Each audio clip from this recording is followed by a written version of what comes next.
వేదిక మీద ఉన్న ఉద్యమకారులందరికీ, ఇక్కడ విచ్చేసినటువంటి జర్నలిస్ట్ సోదరులందరికీ కూడా తెలంగాణ ఉద్యమ అభివందనాలు. అంటే చాలామంది చాలా విషయాలు మాట్లాడారు, కానీ పవన్ కళ్యాణ్ గారు మొన్న చాలా అన్మెచ్యూర్డ్గా, అంటే ఎవరైనా కూడా ఇప్పుడు మేమున్నాం, మాకేం పార్టీ ఏ పార్టీలలో లేవు, మేము ఉద్యమకారులుగా ఉన్నాం, కానీ మేము ఎంతో మెచ్యూర్డ్గా ఏ సబ్జెక్ట్ అయినా మేము మాట్లాడగలుగుతాం.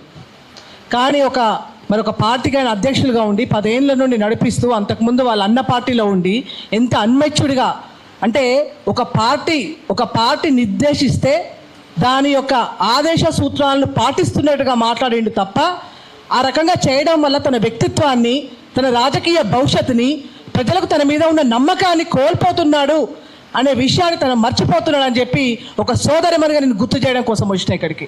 అంటే పవన్ కళ్యాణ్ గారు, మేము ఉద్యమకారులుగా ఉన్నా, ఒక్కొక్కరిగా ఉన్నా, మా వ్యక్తిత్వం మాకుంది, మా ధైర్యం మాకుంది, ప్రజల పట్ల మా ప్రేమ మాకుంది, మరి మేము ఒక్కరికైనా మేము నిలబడి మాట్లాడగలుగుతున్నాము అంటే మా వ్యక్తిత్వాన్ని, మా ఆత్మ గౌరవాన్ని, మా ఆత్మస్థైర్యాన్ని, మా యొక్క చిత్తశుద్ధిని ప్రజల మీద మాకు ఎంత ఉందో అది ఆ ఒక్క ప్రజలు ఇచ్చే ప్రేమతోటే ఈరోజు మేము నిలబడగలుగుతూ ఉన్నాం.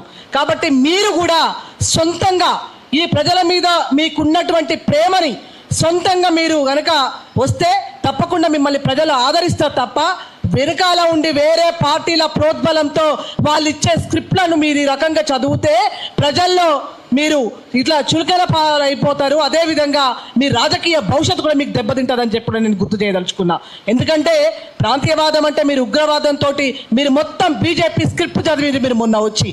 ఎంత బాధకరం అంటే కొన్ని దేశాల పేర్లు మాట్లాడుతూ ఉంటారు, అసలు మేము ఆ దేశాల పేర్లే మేము మాట్లాడము, ఆ దేశాల పేర్లే మాకు గుర్తు కూడా ఉండవు. మా ప్రాంతం యొక్క బాధలు కష్టాలు తప్ప మేము వేరే దేశాలను మాట్లాడము. కానీ అదే బీజేపీ పార్టీ ఆ దేశాల పేర్లు చెప్పి ఓట్లు అడుక్కుంటూ ఉంటుంది.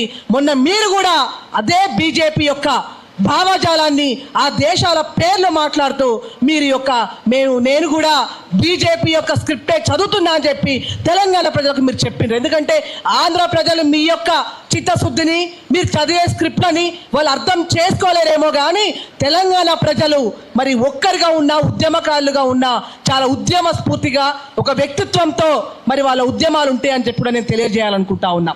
అదేవిధంగా మరి మీ పార్టీ యొక్క సైనికులకి మీరు ఖచ్చితంగా ముందు పాఠాలు చెప్పండి. ఎందుకంటే మరి వాళ్ళ ఒక పార్టీ కార్యకర్తలు కావచ్చు, నాయకులు కావచ్చు, వేరే వాళ్ళ పట్ల ఉపయోగించే అటువంటి భాష పార్లమెంటరీ పరంగా ఉండాలి, రాజ్యాంగ పరంగా ఉండాలి. అంతేగాని అడ్డగోలుగా ఇష్టం వచ్చినట్టుగా మాట్లాడితే ఖచ్చితంగా అది ప్రజలు ఉపేక్షించరు. అదేవిధంగా రాజ్యాంగానికి కూడా అది వ్యతిరేకం అవుతుందని చెప్పి కూడా నేను గుర్తు చేయాలనుకున్నా. ఎందుకంటే మీ సైనికులైతే మాత్రం, మీ కార్యకర్తలు అయితే మాత్రం మరొక పద్దు లేకుండా ఏ రకమైనటువంటి భాష వస్తే ఆ రకమైనటువంటిగా మాట్లాడితే మన ఇళ్ళల్లో కూడా ఆడబిడ్డలు ఉంటారు, అక్క చెల్లెళ్ళు ఉంటారు, అమ్మలు ఉంటారు.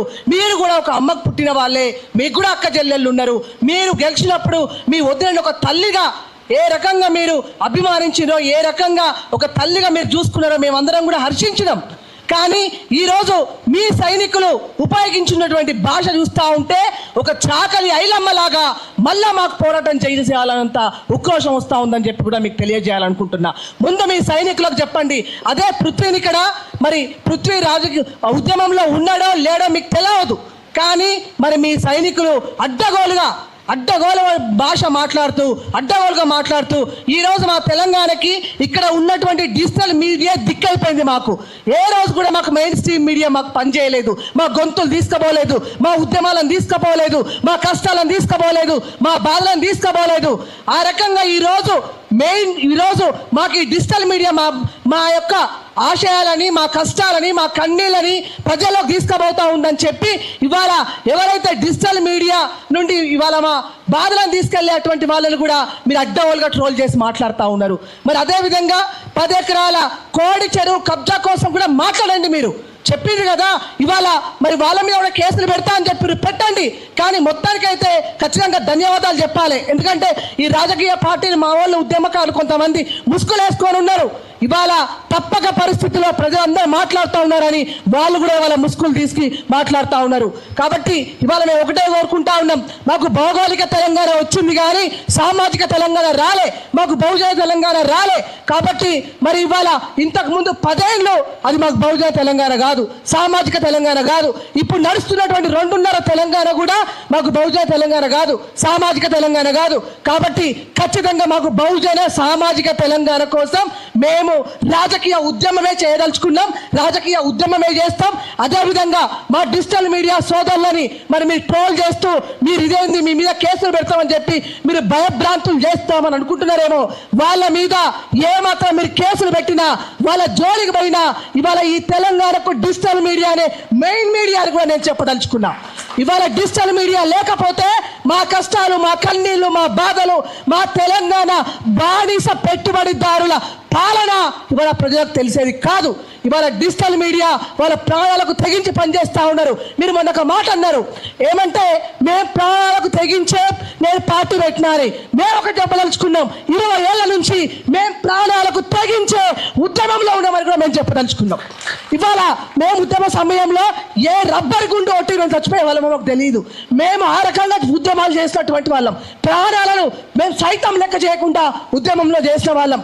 కాబట్టి మీరు ఈ సినిమా స్క్రిప్ట్లు చదవడం బంద్ చేయండి. మీరు ఏదైనా పేపర్ మీద రాసుకొని వచ్చి మీరు మాట్లాడతారేమో.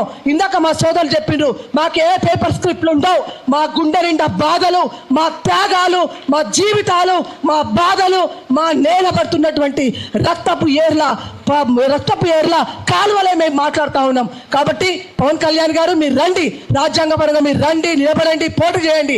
కానీ మా ఆత్మస్థైర్యం మీద, మా ఆత్మ అభిమానం మీద, మా ఉద్యమాల మీద, మా త్యాగాల మీద, మా మీడియా, మా డిజిటల్ మీడియా సోదరుల మీద, మా తెలంగాణ ఉద్యమకారుల మీద జోలికి వస్తే మాత్రం ఇక ఆడబిడ్డలను కూడా కదులుతామని చెప్పి ఖబర్దార్ అని చెప్పి కూడా మీకు తెలియజేస్తూ ఈ అవకాశం ఇచ్చిన మా సోదరులందరికీ కూడా మళ్ళొకసారి తెలంగాణ ఉద్యమ అభినందనాలు తెలుపుతూ జై తెలంగాణ.